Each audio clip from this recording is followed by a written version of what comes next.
En la cena de Navidad, choqué con mi hermano. Él me abofeteó delante de todos. ¿Estás ciega?, gritó. Papá dijo, discúlpate o vete. Me sostuve la mejilla ardiente, los miré y salí. 25 de diciembre, 8 de la mañana. Dejé un paquete en su puerta. Lo que encontraron adentro los hizo gritar de pánico. Mi nombre es Aurey y tengo 34 años. En el momento en que la mano de Brandon golpeó mi rostro, la mesa de la cena de Navidad quedó tan en silencio que pude escuchar el tenedor de alguien caer contra un plato. Un segundo antes, yo había estado llevando una bandeja con vasos de sidra caliente por el abarrotado comedor, tratando de no chocar con nadie mientras todos reían, brindaban y fingían que éramos el tipo de familia que la gente admiraba. Entonces una silla chirrió detrás de mí. Alguien se interpuso en mi camino y perdí el equilibrio lo suficiente como para que mi hombro rozara la costosa chaqueta de Brandon. Unas pocas gotas de sidra tocaron su manga. Eso fue todo. Él se giró tan rápido que apenas tuve tiempo de respirar antes de que su palma golpeara mi mejilla frente a todos los familiares en esa habitación. Mi piel ardía.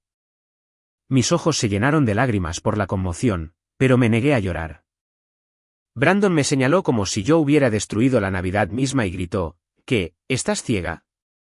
Nadie se movió. Nadie me defendió.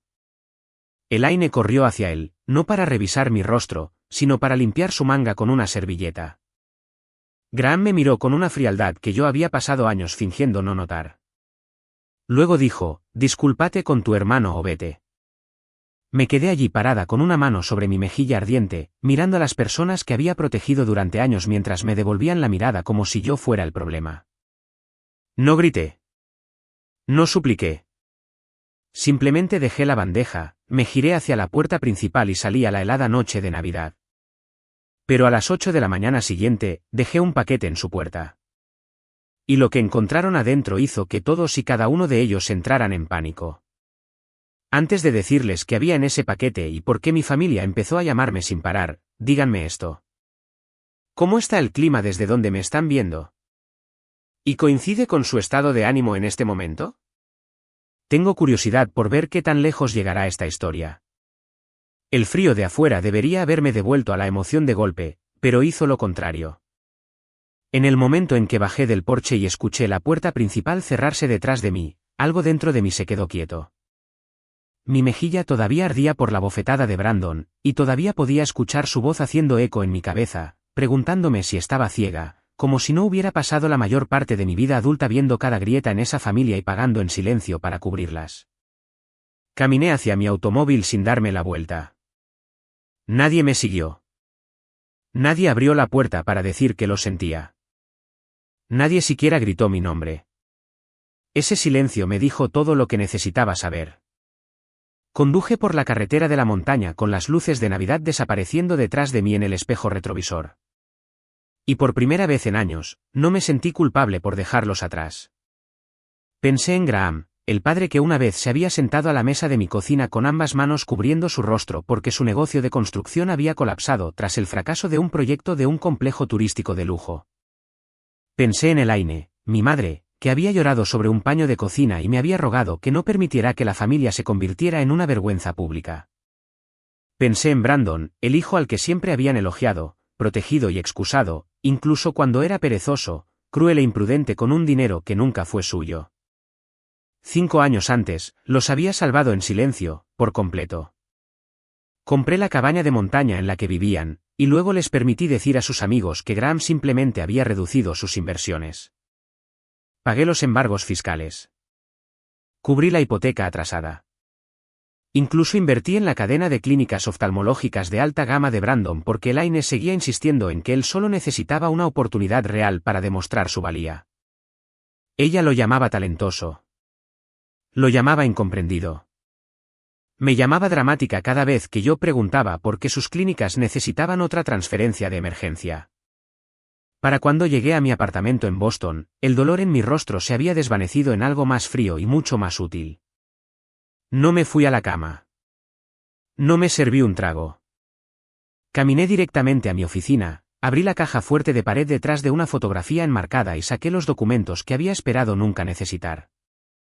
La primera carpeta contenía la escritura de la cabaña. Mi nombre estaba en ella. Solo mi nombre. La segunda carpeta contenía el acuerdo que permitía a mis padres y a Brandon vivir allí sin pagar alquiler siempre que respetaran los términos básicos de conducta. La tercera carpeta contenía el contrato de inversión comercial para las clínicas de Brandon, incluyendo la cláusula que permitía la revisión inmediata, la suspensión de cuentas y la revocación del préstamo si él cometía mala conducta, fraude o cualquier acto que dañara la reputación del inversor. Él lo había firmado con una sonrisa burlona, probablemente pensando que yo nunca lo usaría. Elaine había sido testigo de la firma. Graham lo había llamado papeleo innecesario. Coloqué las 3 carpetas en mi escritorio, y luego llamé a Víctor. Respondió al tercer timbre, con voz tranquila y alerta, de la manera en que solo un abogado que había manejado desastres familiares antes podía sonar después de la medianoche. Le conté lo que pasó. Le conté sobre la bofetada, los testigos, la amenaza de Graham y el hecho de que me habían ordenado salir de una casa que me pertenecía. Víctor no me interrumpió. Cuando terminé, hizo una pregunta. ¿Estás lista para hacer cumplir los acuerdos? Miré las carpetas bajo mi mano y sentí que la pieza final de mi antigua vida se desprendía. Sí, dije.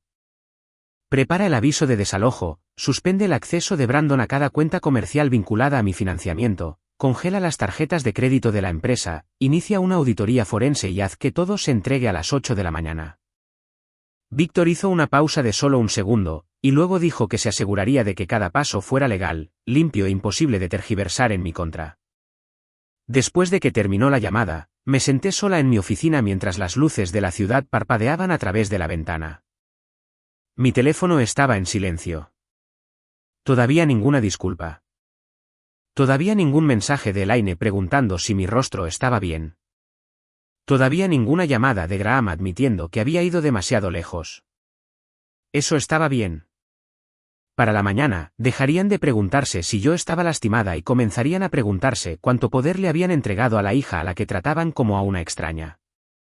A exactamente las 8 de la mañana siguiente, una furgoneta de reparto negra avanzó por la entrada cubierta de nieve de la cabaña de montaña, llevando una caja envuelta en papel rojo intenso con una cinta dorada atada cuidadosamente alrededor de la tapa. Desde afuera, parecía un regalo de Navidad. Ese era el punto.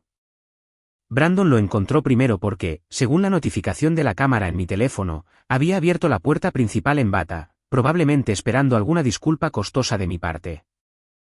Miré la grabación silenciosa desde mi escritorio mientras él recogía la caja, le daba la vuelta y la llevaba adentro con la misma confianza arrogante que había mostrado la noche anterior. No necesitaba audio para saber lo que estaba diciendo. Probablemente se estaba riendo. Probablemente les estaba diciendo a Graham y a Elaine que yo había regresado arrastrándome. Durante la mayor parte de mi vida, eso era exactamente lo que yo había hecho. Arreglaba lo que ellos rompían. Me disculpaba cuando me lastimaban. Pagaba cuando Brandon fracasaba. Pero esa mañana, la caja no contenía perdón. Contenía consecuencias. Adentro había un aviso formal que terminaba su derecho a vivir en la cabaña, dándoles 30 días para desalojar. Debajo de eso había una carta de Víctor anunciando la revisión inmediata de cada dólar invertido en las clínicas oftalmológicas de Brandon. Debajo de eso había un aviso que suspendía las tarjetas de crédito de su empresa, su acceso administrativo y la línea de crédito respaldada por inversores a la espera de una auditoría forense. Luego venía la unidad de memoria portátil. En ella había imágenes de seguridad de la cámara del comedor que Brandon nunca se dio cuenta de que estaba conectada al sistema de la cabaña que yo pagaba. El vídeo lo mostraba abofeteándome. Lo mostraba gritando, ¿qué eres, ciega? Mostraba a Elaine corriendo para limpiar su manga en lugar de revisar mi rostro. Mostraba a Graham ordenándome que me disculpara o me fuera. Y en el fondo de la caja había una pequeña pila de facturas ya marcadas con pestañas amarillas. Todavía no eran la evidencia completa. Eran solo lo suficiente para que Elaine supiera que yo había empezado a buscar. Mi teléfono comenzó a vibrar 11 minutos después de que se abrió el paquete. Primero Graham, luego Elaine, luego Brandon, luego Graham otra vez. Dejé que cada llamada sonara hasta que se cortó. Un minuto después, Brandon intentó usar la tarjeta de su empresa para pedir en línea un reloj de lujo de último minuto. La alerta de fraude llegó directamente al panel de control que Tessa ya me había ayudado a monitorear. Rechazada.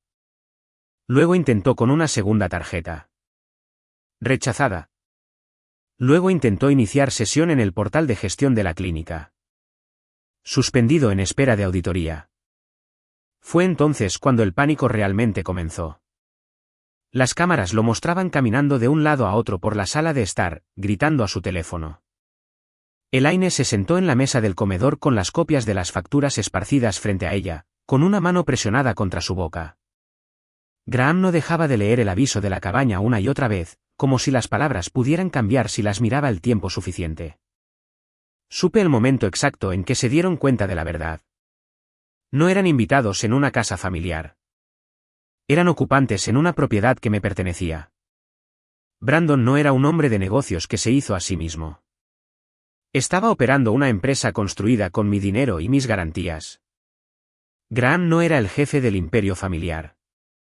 Había estado viviendo dentro de la red de seguridad de la hija a la que acababa de echar a la nieve.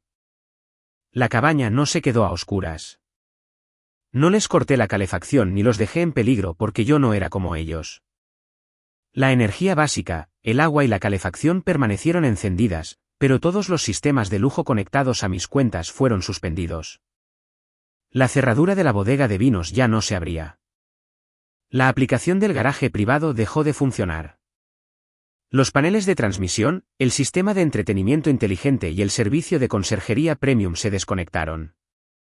La casa que les encantaba presumir se convirtió de repente en un edificio silencioso y ordinario lleno de personas asustadas. Para el mediodía, Víctor me envió un correo electrónico confirmando que todos los avisos se habían entregado correctamente. Para las 2, Brandon había dejado 34 llamadas perdidas y un mensaje de voz llamándome loca.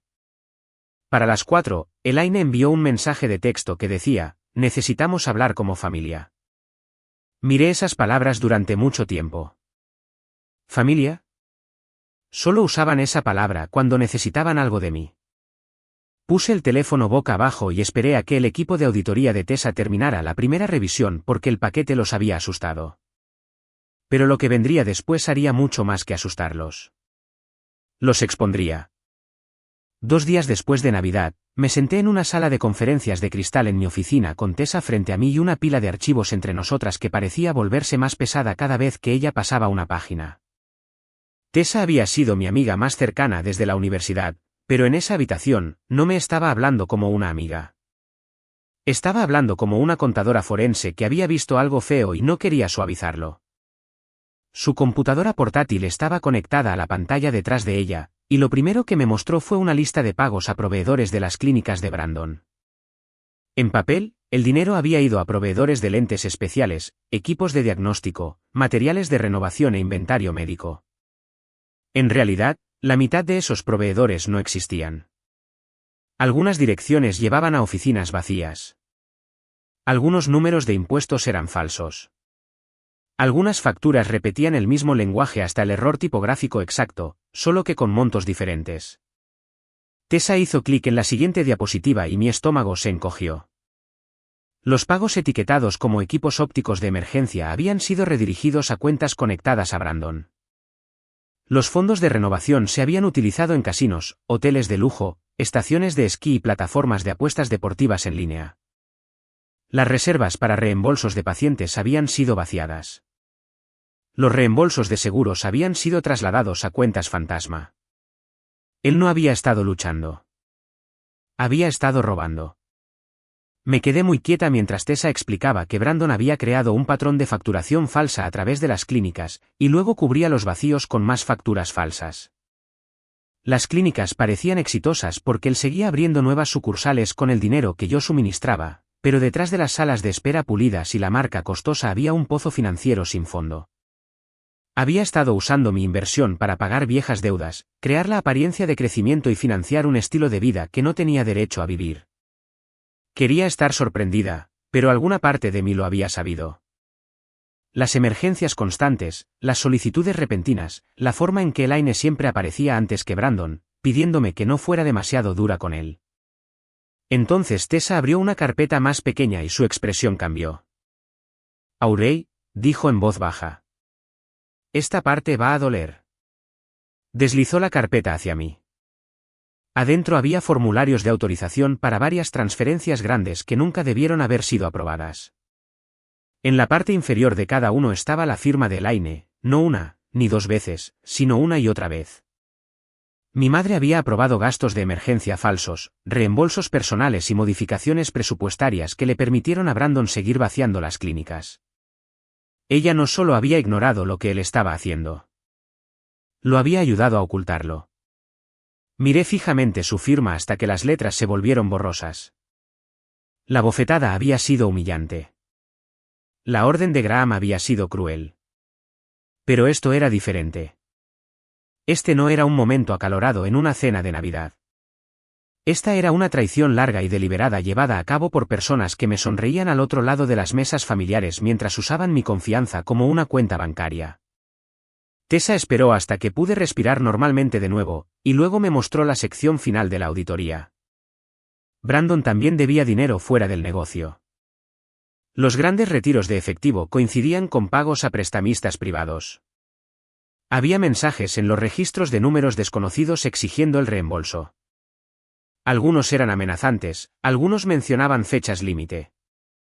Un mensaje decía, «Tienes hasta Año Nuevo o iremos a la casa». Eso explicaba el pánico en sus llamadas.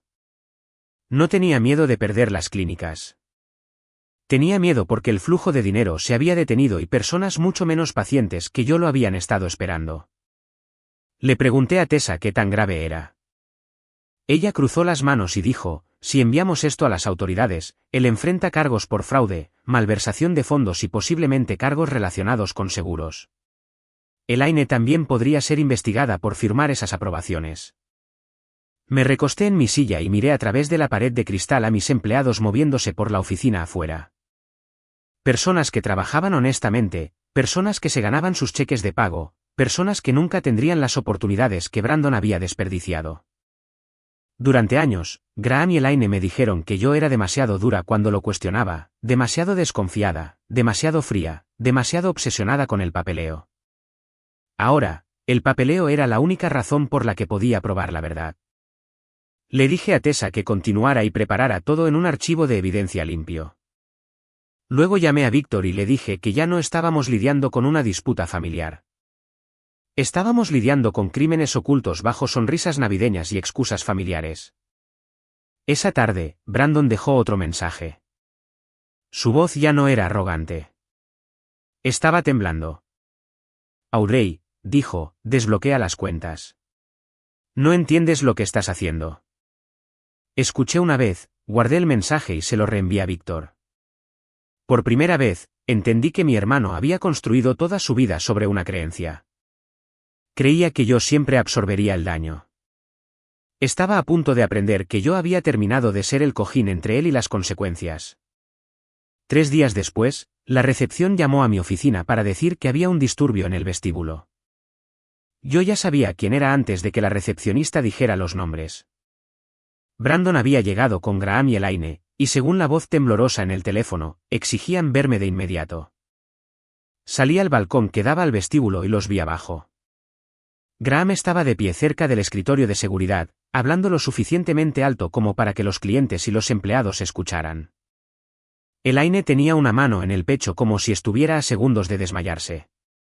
Brandon caminaba de un lado a otro detrás de ellos, con el cabello desordenado, el abrigo abrochado a medias y el rostro pálido de una manera que nunca antes había visto. Se veía menos como el hombre seguro que me abofeteó, y más como alguien que no había dormido desde que el dinero se detuvo. Graham le estaba diciendo a cualquiera que pudiera escuchar que yo había abandonado a mi familia en Navidad. Elaine no paraba de decir que yo estaba confundida y emocional. Brandon solo seguía repitiendo que necesitaba hablar conmigo a solas. No se lo permití. Instruí a la seguridad para que los llevara a los 3 a la sala de conferencias ejecutiva. Cuando entraron, me encontraron sentada en la cabecera de la mesa. Víctor estaba sentado a mi derecha con un dispositivo de grabación ya visible. Tessa estaba sentada a mi izquierda con una computadora portátil abierta y el archivo de evidencia listo. Esa fue la primera vez que Brandon dudó. Había esperado lágrimas. Había esperado culpa.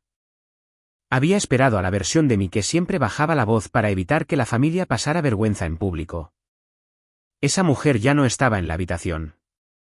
Graham comenzó primero, usando el mismo tono severo que había usado en la mesa de la cena. Audrey, esto ha llegado demasiado lejos. Estás castigando a tu madre en la semana de Navidad por una discusión. Lo miré sin pestañear. ¿Una discusión?, pregunté. Elaine inmediatamente comenzó a llorar, diciendo que apenas había dormido, diciendo que la cabaña se sentía como una prisión, diciendo que los vecinos estaban haciendo preguntas. Brandon golpeó la mesa con ambas manos y gritó: «Deja de jugar juegos y vuelve a activar las cuentas. Necesito acceso hoy». Su desesperación llenó la habitación. Graham se volvió hacia él bruscamente, como si solo entonces se diera cuenta de que su hijo no estaba enojado por orgullo. Tenía miedo de algo.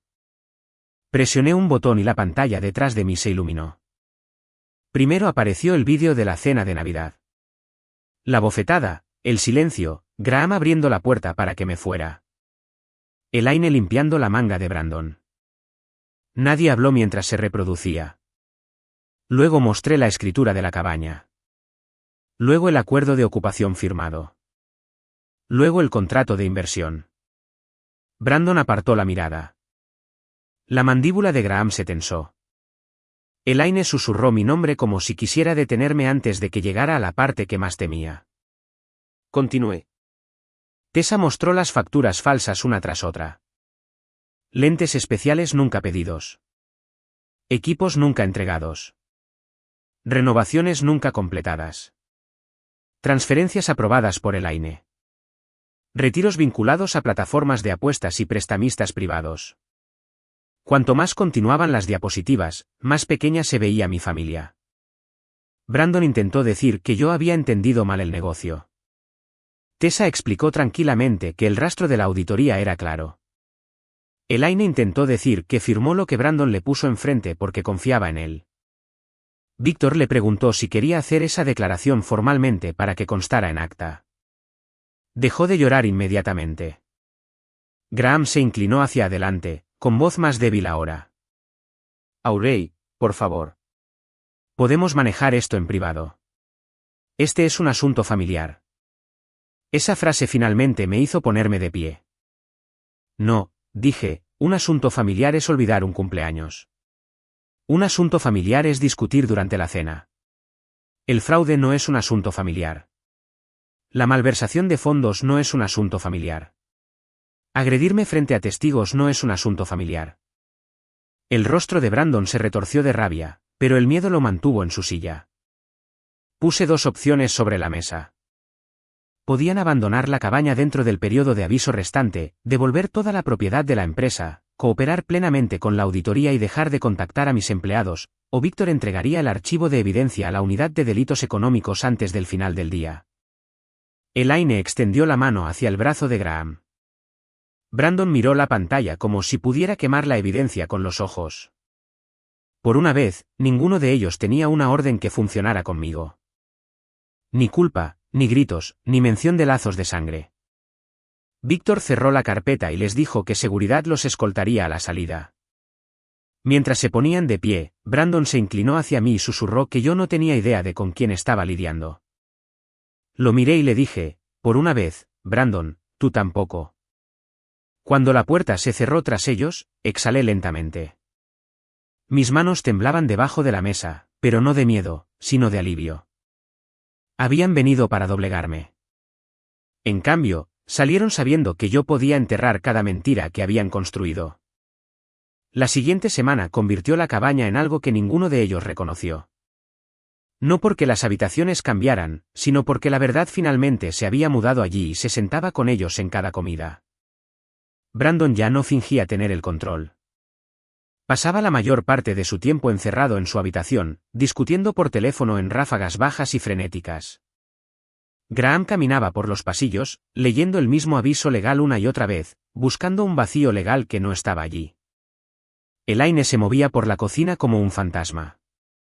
A veces llorando, A veces contestándole mal a Graham, a veces defendiendo a Brandon. Incluso después de todo lo que había visto, todavía quería creer que había una explicación que lo convertiría en su chico de oro nuevamente. Pero el mundo exterior se estaba acercando. El personal de la clínica comenzó a llamar sobre el acceso congelado a la nómina. Los proveedores exigían el pago. Los pacientes se quejaban de que las citas estaban siendo canceladas. Luego los mensajes privados comenzaron a llegar a Brandon con más frecuencia. Una noche, según los registros de seguridad revisados más tarde por Víctor, Brandon recibió 6 llamadas entre la medianoche y las 2 de la mañana.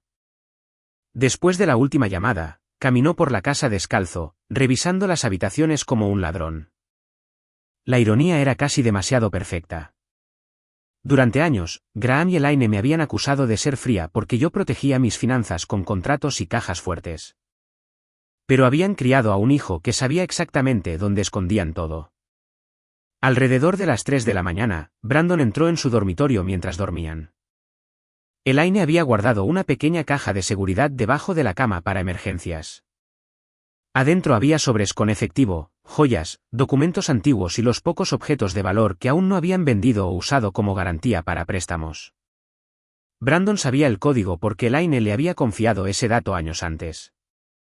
Abrió la caja y se llevó todo. Efectivo de sus ahorros de jubilación, el reloj de aniversario de Graham, los pendientes de diamantes de Elaine, un brazalete de oro que había pertenecido a su madre, incluso una carpeta de documentos de identificación personal que pensó que podrían ayudarlo a desaparecer. Dejó una nota escrita en el reverso de una tarjeta de Navidad. Lo siento.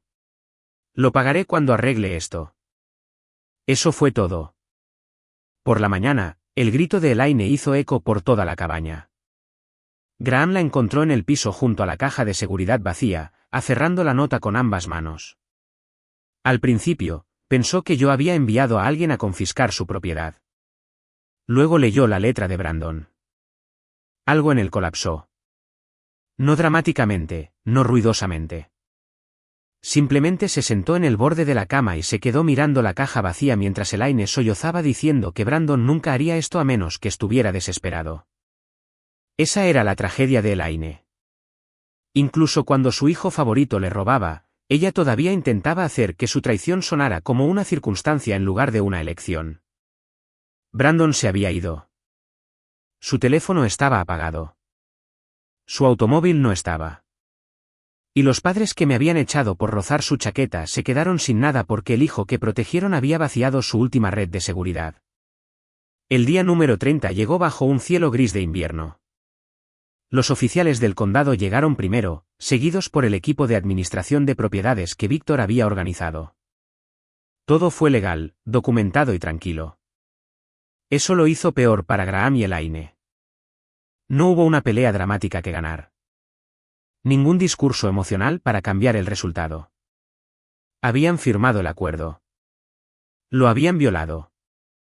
Habían ignorado el aviso. Ahora la cabaña estaba siendo devuelta a su propietaria. Llegué 20 minutos después y estacioné cerca de la puerta principal. No entré. No necesitaba caminar por esas habitaciones para saber lo que estaba terminando. Graham y Elaine estaban de pie cerca de la entrada con unas cuantas maletas, 2 bolsas de plástico y rostros que se veían 20 años mayores de lo que se veían en la cena de Navidad. Cuando Graham vio mi automóvil, se apresuró hacia mí con la esperanza desesperada de un hombre que había confundido mi amabilidad con un recurso inagotable. Llamó a la ventana del pasajero. Aurey, por favor, dijo, con la voz amortiguada por el cristal. Tu hermano se llevó todo. No tenemos a dónde ir. Elaine estaba de pie detrás de él, llorando en sus guantes. Mantuve mis manos en el volante. No bajé la ventana. No porque quisiera que sufrieran, sino porque sabía que una ventana abierta se convertiría en un intento más de arrastrarme de vuelta al papel que me habían asignado. Víctor se interpuso entre Graham y el automóvil sosteniendo una carpeta y una pequeña tarjeta. Explicó que la información sobre vivienda temporal, detalles de almacenamiento y un subsidio de reubicación básico se habían organizado con fondos no conectados a las empresas de Brandon. Eso era más de lo que merecían, pero fue suficiente para mí para seguir siendo quien era sin convertirme en quienes eran ellos. Graham miró la tarjeta como si lo insultara. Elaine preguntó si al menos podía hablar con ella. La miré a través del cristal y recordé cómo limpiaba la manga de Brandon mientras mi mejilla ardía. Recordé su firma en las aprobaciones falsas. Recordé cada vez que me dijo que fuera paciente con él porque era familia. No hablé. Las puertas se abrieron. Los oficiales terminaron su trabajo. Graham y Elaine retrocedieron mientras mi automóvil avanzaba hacia la propiedad que habían fingido que era de ellos. En el espejo retrovisor, los vi encogerse contra la nieve con sus bolsas a sus pies. Habían elegido a Brandon por encima de mí cada vez. Al final, Brandon se eligió a sí mismo por encima de ellos. 3 meses después, Brandon fue arrestado en el estacionamiento de un motel a 2 estados de distancia mientras intentaba vender las joyas de Elaine a un hombre que resultó estar trabajando con investigadores. Para entonces, el archivo de evidencia se había vuelto mucho más grande que el que Tessa me mostró por primera vez. La auditoría conectó facturas falsas, fondos de inversión robados, irregularidades de seguros, registros de proveedores falsificados y transferencias no autorizadas desde las cuentas de la clínica. Víctor me había advertido que una vez que entregáramos todo, yo no podría controlar hasta dónde llegaría el caso. Le dije que lo entendía. Durante años, mi familia me había pedido que controlara las consecuencias, las suavizara, las retrasara, pagara por ellas y las ocultara. Yo había terminado con eso. El arresto de Brandon no fue dramático de la manera en que él hubiera querido. No hubo un discurso final, ningún traje costoso, ninguna familia leal rodeándolo, solo un hombre cansado con una chaqueta barata llevando una bolsa llena de joyas robadas y excusas que ya nadie creía. La bofetada en Navidad se convirtió en parte del registro debido al vídeo, pero fue casi pequeña en comparación con todo lo demás que había hecho. Aún así, para mí, esa bofetada importaba. Fue el momento en que la máscara se cayó. Fue el momento en que les mostró a todos lo que él creía que yo valía. Graham y Elaine se mudaron a un pequeño apartamento en las afueras de la ciudad, lejos de las vistas a la montaña, las fiestas navideñas y los círculos sociales que tanto habían luchado por impresionar. Escuché de Víctor que discutían constantemente. Graham culpaba a Elaine por proteger a Brandon. Elaine culpaba a Graham por ser demasiado orgulloso para disculparse conmigo antes. Ninguno de los dos se culpaba por completo porque eso habría requerido un tipo de honestidad que habían evitado durante décadas.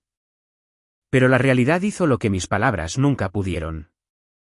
Los obligó a vivir con el resultado de sus elecciones. Perdieron la cabaña. Perdieron la imagen. Perdieron al hijo que habían convertido en rey. Y perdieron a la hija que había sostenido en silencio el suelo bajo sus pies. En cuanto a la cabaña, no la conservé. El lugar era hermoso, pero la belleza aún puede guardar malos recuerdos. Cada pasillo me recordaba los insultos tragados. Cada ventana me recordaba la noche en que salí sola. La vendí a un grupo hotelero por mucho más de lo que había pagado originalmente. Y por primera vez, no me sentí culpable por beneficiarme de algo ligado a mi familia. Utilicé parte del dinero para expandir un fondo para mujeres que inician pequeñas empresas en atención médica, tecnología y servicios profesionales. No porque cada mujer necesite volverse rica o poderosa, sino porque a demasiadas personas se les enseña a ser generosas sin que se les enseñe a protegerse. Quería que esas mujeres entendieran los contratos, la propiedad, el crédito, los límites y la diferencia entre ayudar a alguien y dejar que alguien te consuma. Tessa se unió a la junta asesora. Víctor ayudó a crear talleres gratuitos sobre protecciones comerciales básicas. Comencé a hablar con jóvenes fundadoras sobre las lecciones que había aprendido de la manera dolorosa. Nunca dejes que la culpa reemplace el buen juicio. Nunca dejes que la presión familiar borre la claridad legal. Nunca confundas mantener la paz con el amor. Y nunca permitas que alguien te llame cruel simplemente porque finalmente dejaste de hacer su vida más fácil a tus propias expensas. La gente a veces pregunta si me arrepiento de no haber abierto la ventana del automóvil ese día. No lo hago. Me arrepiento de haber esperado tanto tiempo para cerrar la puerta. Esa es la verdad que a nadie le gusta decir en voz alta. Las familias tóxicas no siempre se ven tóxicas desde afuera. A veces sonríen en las fotos de las festividades. A veces se sientan alrededor de mesas costosas. A veces dicen la palabra familia mientras te usan como billetera, como escudo y como chivo expiatorio. Pero la verdadera familia no se construye sobre el miedo, la humillación o el sacrificio interminable de una persona.